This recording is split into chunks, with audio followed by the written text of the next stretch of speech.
예수께서 와서 보시니 나사로가 무덤에 있은지 이미 나으리라.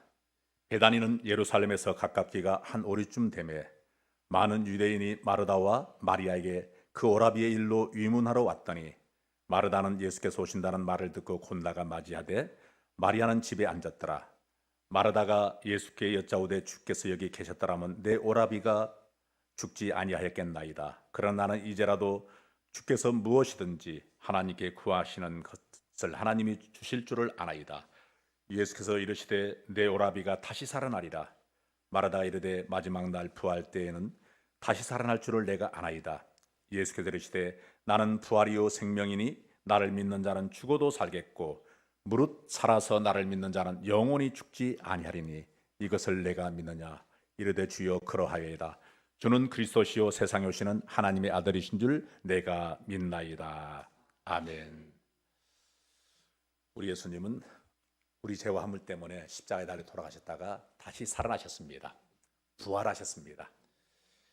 예수님은 부활과 생명이십니다. 예수님을 믿는 사람들은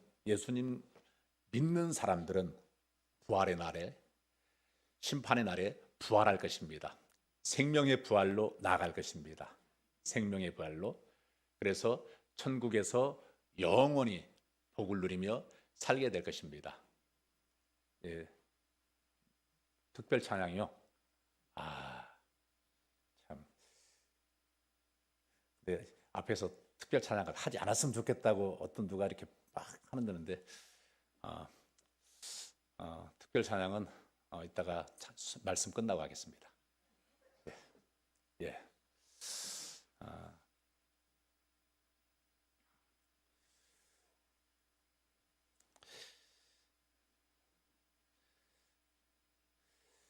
예수님은 우리 죄와 허물 때문에 십자가에 달려 돌아가셨죠. 그리고 3일 만에 다시 부활하셨습니다.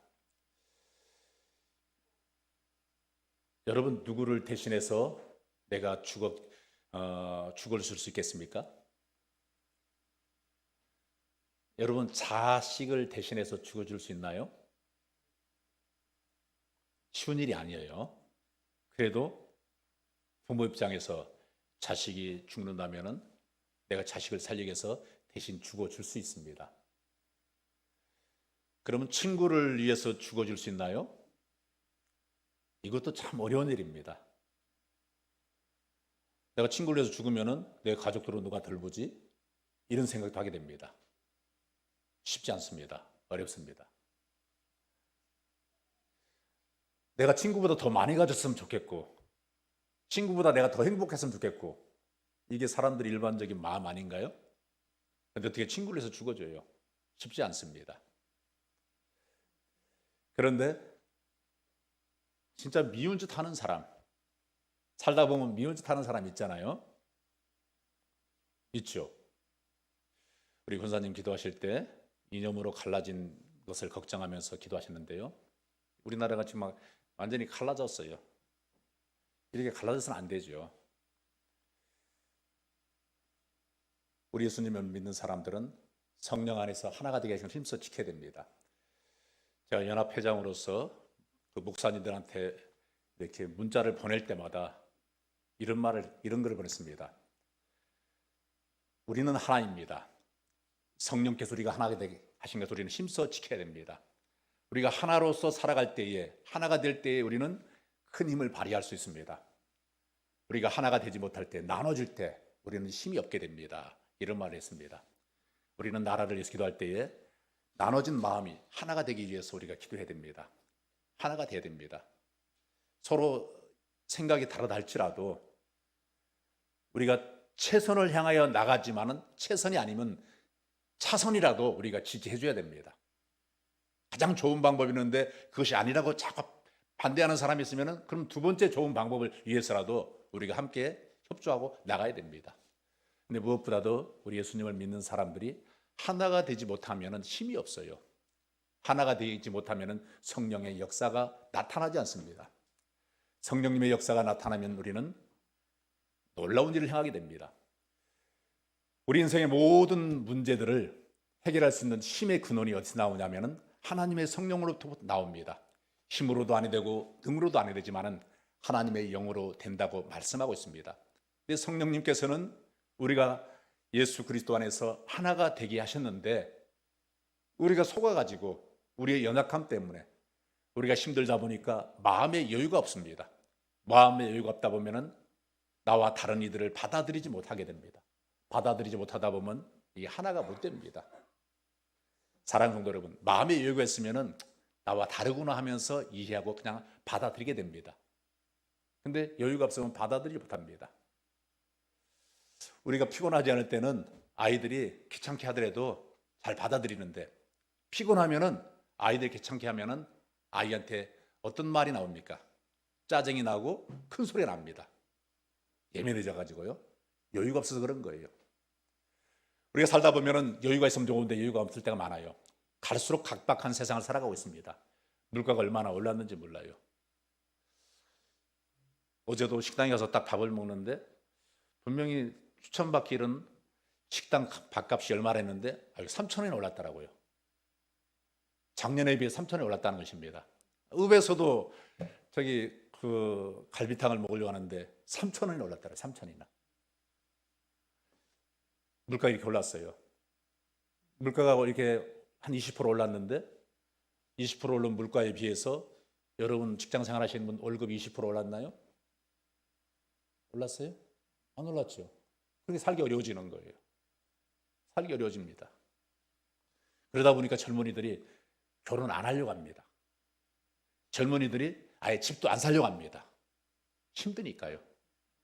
그냥 돈 벌어가지고 즐기다가 나중에 가지 오도록 힘들게 결혼하고 힘들게 집을 사고 이렇게 사냐 이런 생각을 하게 됩니다. 안타까운 일이죠.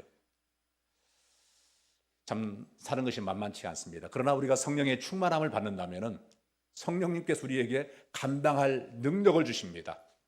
성령 충만하다 해서 모든 문제가 다 해결되는 게 아닙니다.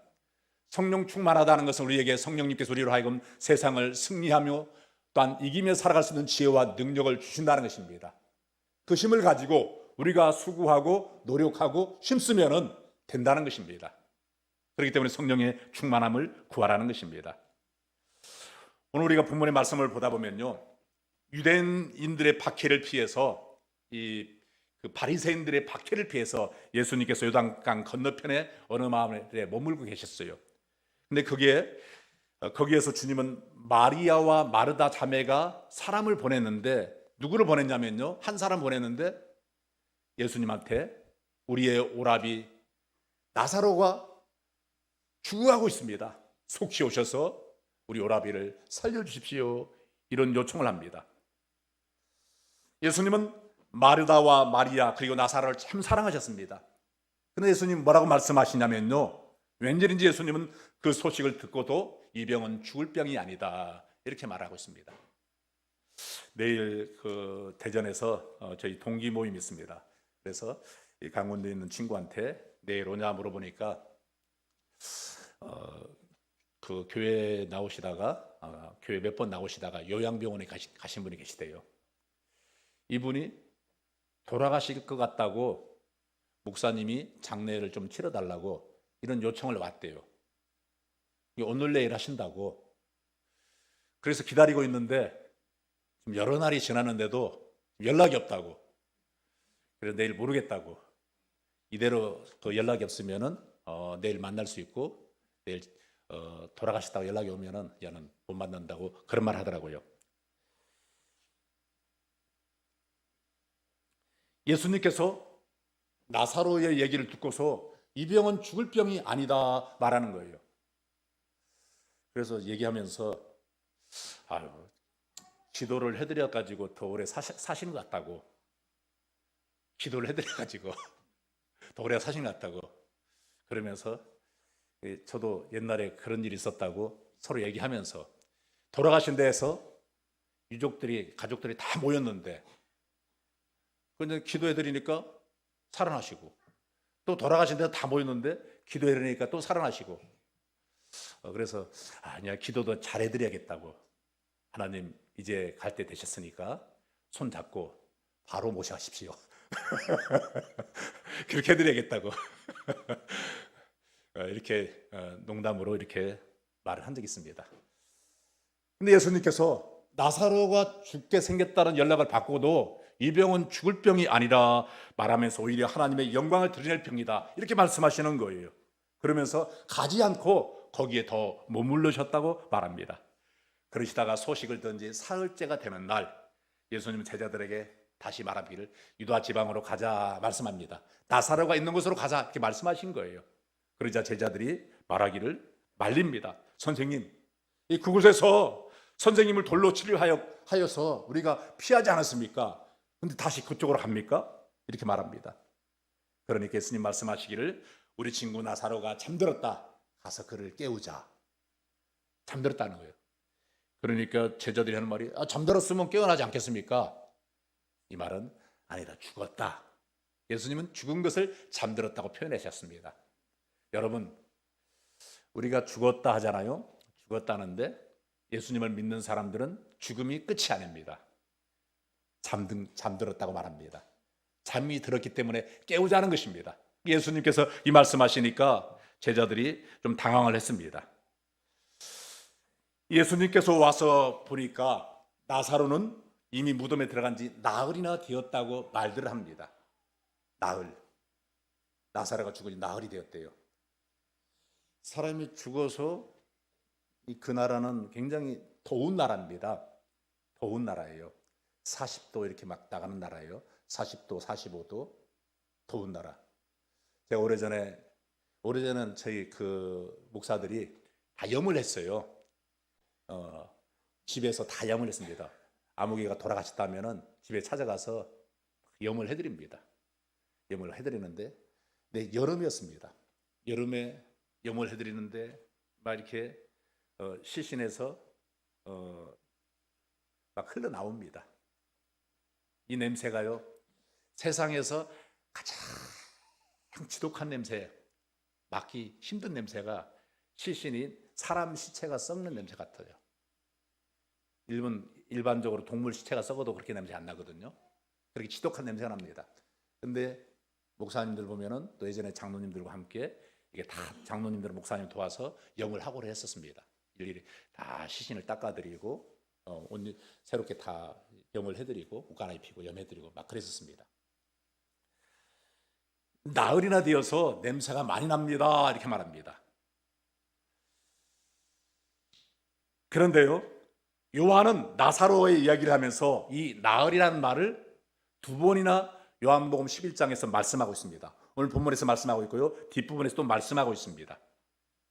한 번은 베단에 오셨을 때의 상황을 설명하면서 나흘이 되었습니다 말씀하고, 또 한 번은 나사로의 무덤 앞에서 마르다가 입을 열어서 말합니다.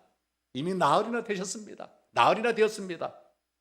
이 나흘이라는 낱말이 이처럼 두 번이나 사용되는 것은 이 상황이 돌이킬 수 없는 절망적인 상황임을 강조하기 위해서 한 것입니다. 다시는 살아나지 못한다는 것이죠. 우리나라에도 그 장례를 지을 때 보통 한 3일 지나면은 이렇게 시신을 매장을 하든지 화장을 하든지 합니다. 어떤 경우는 하루가 지났는데 살아나시는 경우가 있어요. 어떤 경우는 이틀 지났는데 살아나는 경우도 어쩌다가 있습니다. 혹시 그런 얘기 들어보셨습니까? 하루나 이틀이나 사흘 지났는데 분명히 죽었는데 다시 살아나신 분, 소식 들으신 분? 여기는 안 계시네요. 예, 그런 경우가 있습니다. 그러다 보니까 3일 지나면은 이렇게 장을 치릅니다. 더 이상 희망이 없다는 것입니다. 더 이상 시신이 이미 썩어가고 있기 때문에 더 이상 희망이 없다는 것을 말하고 있는 것입니다. 요한이 강조한 이 나흘의 의미는요, 유대 문화에서도 이렇듯 절망의 시간, 이 죽음을 돌이킬 수 없는 현실로 받아들일 수밖에 없는 그 어떤 절대적 현실의 시작을 의미하는 시간이었습니다. 예수님이 나사로의 무덤 앞에 서신 때는 바로 이 나흘째 되는 날이었습니다. 나흘째 되는 날, 주님 죽은 지가 나흘이나 되어서 벌써 냄새가 납니다, 이렇게 말하고 있습니다. 요한복음 11장 39절에요. 죽은 지가 나흘이나 되어서 이미 날이나 되어서 냄새가 납니다. 마르다의 이 말 속에는 체념이 담겨 있어요. 이미 희망이 없다는 것입니다. 또 한편으로는 주님께서 좀 일찍 오셨더라면은, 우리가 사람을 보냈을 때 일찍 오셨더라면은 제 오라비가 살아날 수도 있었을 텐데요 하는 이런 원망 섞인 체념의 말로 말을 하고 있습니다. 이 자신이 맞이한 절망적 상황에 무게에 짓눌려 희망을 사치로 여기는 연약한 사람의 모습을 그대로 오늘 본문에서 읽을 수가 있습니다. 예수님은 그런 마르다를 향해서 말씀하십니다. 내가 믿으면 하나님의 영광을 보리라. 내게 말하지 않았느냐? 믿으면 하나님의 영광을 본다는 거예요. 이게 무슨 말이에요? 시신을 앞에 놓고 네가 믿으면 하나님의 영광을 볼 것이다. 그리고 하늘으로 기도하신 후에 죽은 나사로를 향해 말씀하십니다. 나사로야 나오너라. 그러자 퉁퉁 묶여있던 나사로가 나와요. 저는 그 모습을 보면서 강시들이, 옛날에 중국 영화들 보면 강시들이 이렇게 뛰잖아요. 이렇게 뛰는 이유가, 거기는 뭐 묶여있지도 않은데 이렇게 뛰었잖아요. 근데 묶여야 뛰죠. 묶여서 이렇게 뛰는 것 같아요. 아마 나사로가 이렇게 왔던 것 같아요. 다 묶어놨으니까요. 그래서 예수님은 풀어놓아 다니게 하라 이렇게 말씀하시죠. 그래요. 만약에 예수님께서 나사로야 나오너라 하지 않고 무덤을 향하여 나오너라 했으면은 나사로만 나왔겠어요? 그 근방에 있는 무덤에 있는 사람들이, 죽었던 사람들이 다 나왔을 거예요. 얼마나 기겁을 했겠어요. 나사로만 살아나왔어도 사람들이 깜짝 놀랐는데, 많은 사람이 나왔으면은 살아난 사람들 때문에 기절해서 죽은 사람들로 생길 것 같아요.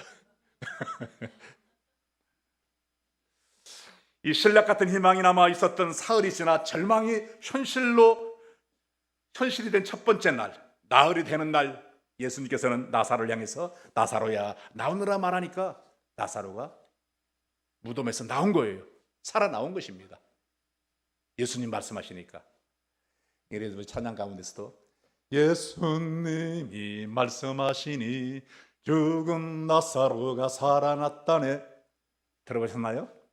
예수님 말씀하시니 죽은 나사로가 살아났어요.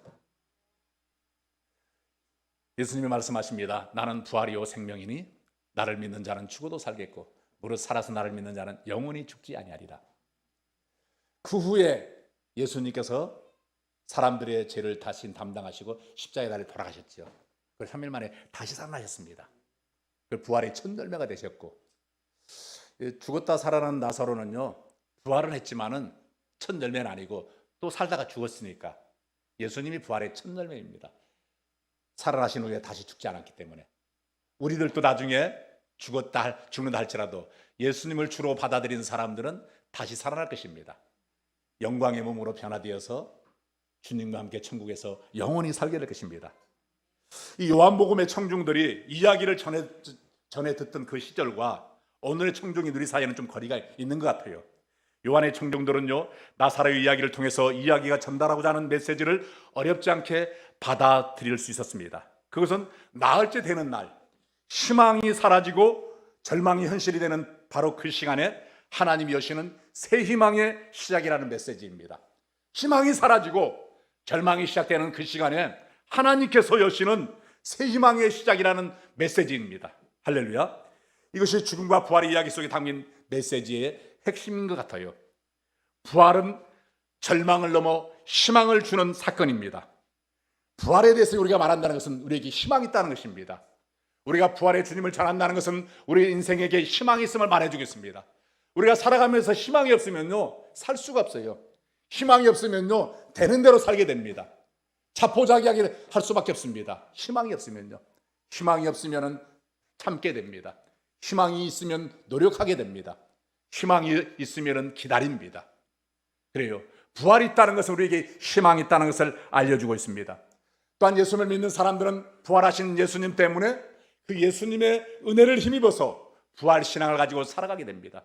부활신앙을 가지고 살아가는 사람들은요 어떠한 절망적인 상황 속에서도 예수님이 부활하신 것처럼 부활의 소망을 가지고 살아가게 됩니다. 어떤 절망적인 상황이 있다 할지라도 다시 희망을 갖고 살게 된다는 것을 말하고 있습니다. 이거 어떤 면에서는 이 부활신앙은 우리에게 신앙의 신비를 보여줍니다. 한번 생각해 보시기 바랍니다. 마리아와 마르다가 그들의 사랑하는 오라버니가 정말로 죽어가려고 할 때 오라버니를 살리기 위해서 얼마나 노력했을까요? 좋은 의사들을 다 불렀을 것입니다. 의사들이 고치지 못했어요. 좋은 약을 다 찾아봤을 것입니다. 우리 성한선 집사님께서 지금 병원에 입원해 계시거든요. 이 무릎이냐는 그 무릎도 안 좋으시고 발목이 막 통통 부으셨더라고요. 제가 그 병원에 모시고 가려고 했더니 막 업히질 못하시더라고요. 아프셔가지고. 그래서 119를 제가 불러가지고 병원으로 이렇게 가실 수도 했거든요. 그런데 통통 부었어요. 근데 그 오늘 통화하는 가운데 그 따님과 통화하는데 발이 통통 부었는데 무릎은 그래도 무릎에서 물을 빼가지고 많이 또 진통제를 놔드려가지고 괜찮은데 발이 파랗게 막 통통 부었거든요. 그거 어떻게 해야 되는지 생각해 볼 때 그게 피라도 뺐으면 좋겠는데 병원에서는 그렇지 않잖아요. 피 빼지 않잖아요. 근데 또한 한의사들은 또 피를 뺀단 말이에요. 어혈이 있기 때문에.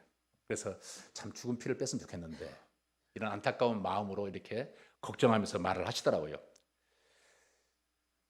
이 그 나사로도 살리기 위해서 민간요법으로 좋은 약들을 다 이렇게 알아봤고 좋은 처방들을 다 써봤겠죠. 우리나라에서는 이렇게 골병 들어서 죽게 생긴 사람한테 개똥을 이렇게 볶아가지고 약을 달여가지고 먹으면은 너 살아난다, 좋아진다, 회복이 된다 이런 말이 있어서 이렇게 개똥을 이렇게 약으로 이렇게 사는 경우가 있어요. 하는 경우가 있어요. 그런데 개똥도 약으로 쓰려면 없다더라 이런 말이 그래서 나온 거예요. 개똥 혹시 드셔보신 분? 개똥약. 예, 효과가 있으셨나요?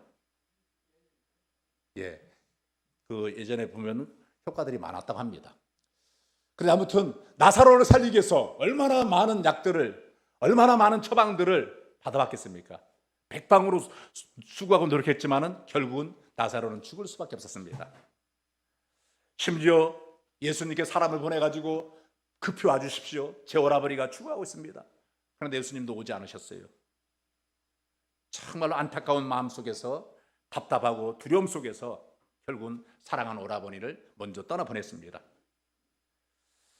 근데 나사로의 회복을 염원하는 사람들이 희망을 비웃기라 하듯 죽음은 그를 붙잡고 있었습니다. 사람이 죽음을 이길 수가 없어요. 죽음은 예고치 않고 찾아오는데 모든 사람에게 다 찾아옵니다.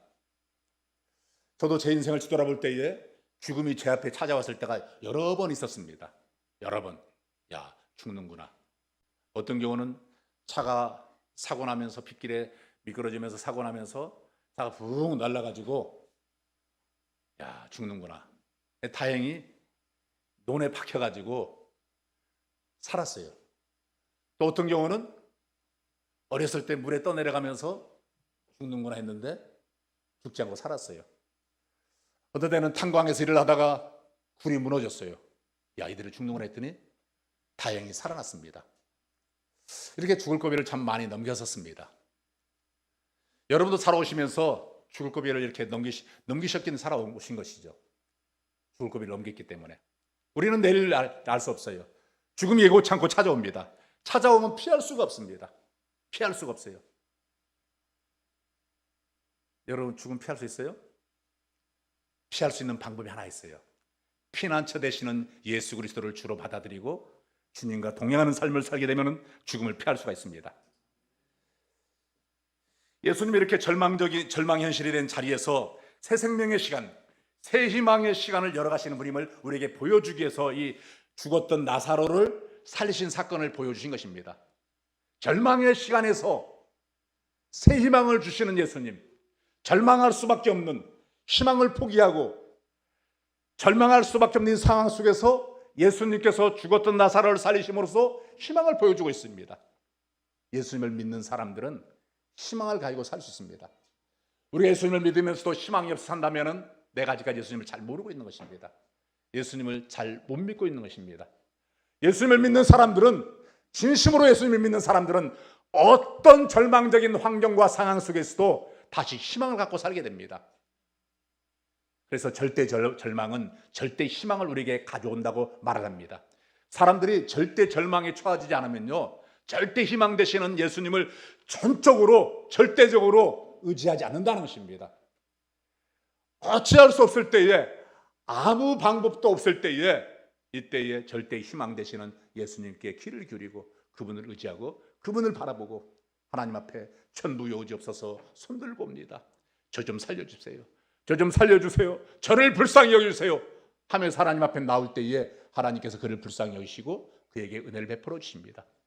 그리고 회개하면서 나갈 때에 하나님께서는 회개하는 그의 모든 죄와 물들을 사하여 주시고 하나님의 성령께서 회개한 이들에게 임하십니다. 성령님이 그에게 임하시고 역사하시면은 그에게 하나님의 은혜가 충만해집니다. 그럼 그 힘을 가지고 절망적인 상황 속에서도 희망의 주님을 바라보게 됩니다. 그리고 희망의 주님을 바라보면서 용기를 내게 됩니다. 다시 일어서게 됩니다. 하나님을 믿는 사람들은 어떠한 절망적인 상황이 할지라도 절망하면서 삶을 포기하지 않습니다. 하나님을 정말로 믿는 사람들이라면 어떤 절망적인 환경 속에 있할지라도 희망을 포기하고 정말로 삶을 포기하지 않고 하나님 앞에 나옵니다. 하나님 앞에 엎드립니다. 하나님, 제가 이런 상황 가운데 있습니다. 이렇게 힘들고 어려운 가운데 있습니다. 하나님, 제 가정에, 제 자녀에게, 제 자신에게 이런 문제가 있습니다. 하나님 도와주세요. 저를 불쌍히 여기주세요. 제가 어떻게 할 수가 없습니다. 하나님이 감당할 수 있는 지혜를 주시고 감당할 수 있는 능력을 주시길 바랍니다. 하나님이 그렇지 않으면 피할 수 있는 길을 열어주시길 바랍니다 하고 하나님을 의지하게 됩니다. 우리가 진심으로 하나님을 찾으면 하나님 만나주십니다. 우리 하나님 앞에 간절하게 부르짖고 하나님께서 들으시고 응답해 주십니다. 하나님 우리의 피난처가 되어주십니다. 하나님 우리에게 다시 한번 새롭게 일어날 수 있도록 용기를 주십니다. 희망을 주십니다. 그리고 그 자리에 일어서게 만드시고 승리하는 삶을 살도록 이끌어 주신다는 것입니다. 이 사랑하는 성도 여러분, 지금 우리는 참으로 쉽지 않은 시대를 살아가고 있습니다. 정말로 제가 서두에도 말씀드렸지만은 칠 수 없는 물가를 감당하기 어렵습니다. 그리고 곳곳에서 일어나는 전쟁들, 지금 러시아가 또 중국이 우리나라를 막 협박하고 있죠. 우리나라가 러시아를 이렇게 돕지 않고 우크라이나를 돕는다 해가지고 좀 정치 안에도 좀 지혜가 필요한데 좀 부족한 것 같아요. 그런 부분에 있어서도요. 이런 부분 또 안 도우려고 하면 또 미국에서 또 압력을 넣고, 그러니까 이러지도 저러지도 못하는 속에서 참 지혜가 필요한 것 같습니다. 근데 하나님을 믿어야 되는데, 하나님을 신실하게 섬겨야 되는데 그렇지 않으니까 참 안타깝기도 해요. 자, 정치적으로도 안정되지 않습니다. 갈등이 있고 여든 야등 지지율이 너무 낮아요. 국민들의 민심이 여당한테도 돌아서고 야당한테도 돌아섰다는 것입니다. 이런 우리나라입니다. 우리 나라를 위해서 기도를 해야 됩니다. 우리 구례 지역도 보면 참 답답한 것도 많이 보입니다. 속상한 일도 많이 보이기도 하고요. 우리 나라를 위해서 기도해야 됩니다. 이 지역을 위해서 기도해야 됩니다. 기온이 계속 상승하고 있습니다. 기온이 상승하다 보니까 빙하들이 녹아내려갑니다. 이 물의 수면이 점점 높아지고 있습니다. 어느 도시는요 물에 잠겨버렸습니다. 빙하가 녹아가지고 덮여버렸어요. 이대로 계속 가다 보면 우리나라는 해변가에 있는 이런 그 멋진 이 별장들이 다 덮일 것 같아요. 온도가 계속 올라가고 있습니다. 지금 봄이잖아요.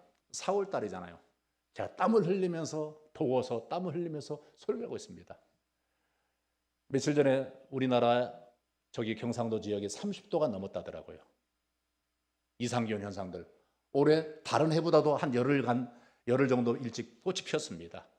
그마침 날씨가 더워지고 가고 있습니다. 이대로 계속 더워지면 어떡할까요? 우리나라뿐만 아니라 세계 곳곳이 그렇습니다. 이상기온 현상 때문에 난립니다. 그리고 여름에 눈이 쏟아집니다. 한겨울에 너무 더워서 열대야 때문에 해수욕을 합니다. 그럼 어떻게 살아가요? 허리케인이 막 온 나라를 휩습니다.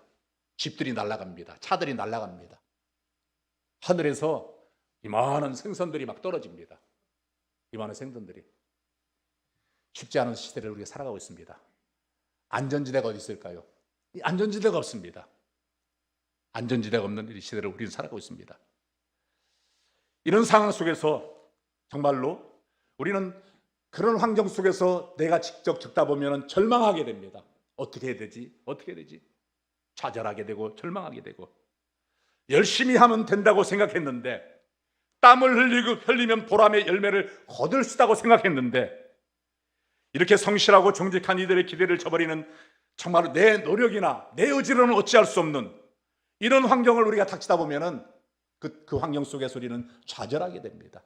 그리고 나는 불행하다 생각합니다. 나는 이렇게 불행하게 인생을 살아가는가? 근데 저는 이렇게 생각합니다. 제가 그렇게 생각하는 게 아니라 하나님은 이렇게 말씀하십니다. 행복과 불행은 환경에 있는 것이 아니라 내 안에 있다는 것입니다.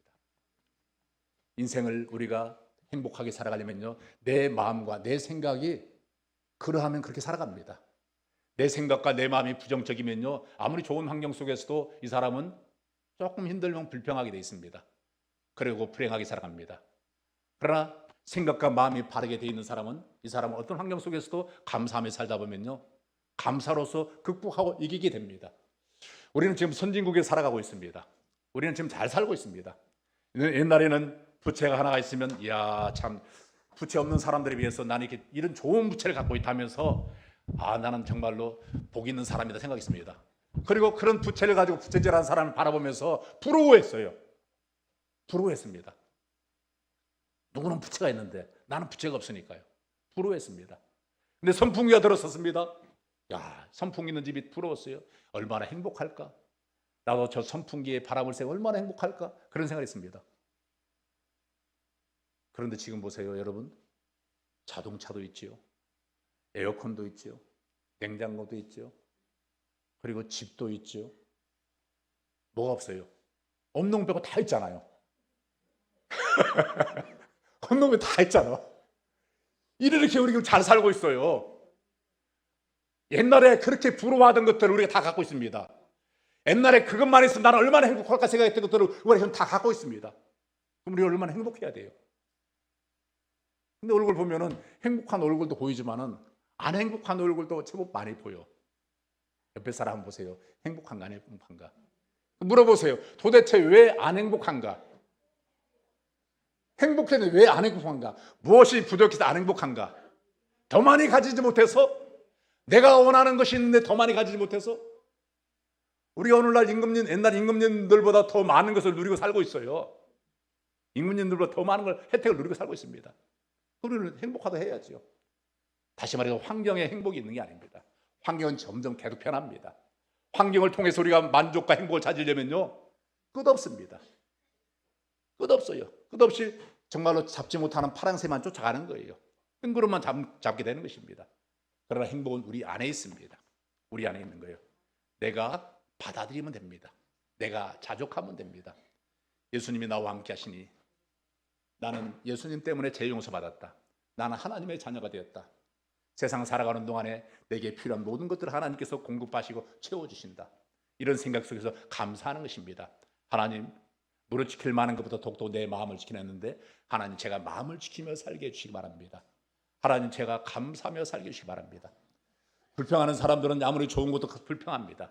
감사하는 사람들은요, 아무리 어려운 여건 속에서도 감사하게 됩니다. 요즘 아이들 보세요. 얼마나 부모들이 뒷바라지를 잘해줍니까? 얼마나 많은 것들을 아이들에게 막 채워줍니까? 원하는 것들 줍니까? 그런데 아이들이 막 감사하면서 살아가던가요? 그렇지 않잖아요. 그렇지 못해요. 옛날에는 주지 못했어도 감사했었습니다. 환경이 우리를 결코 우리를 행복하게 만들어주지 못합니다. 환경은 우리에게 영향을 줄 수는 있어요. 환경이 우리에게 진정한 행복을 못 줍니다.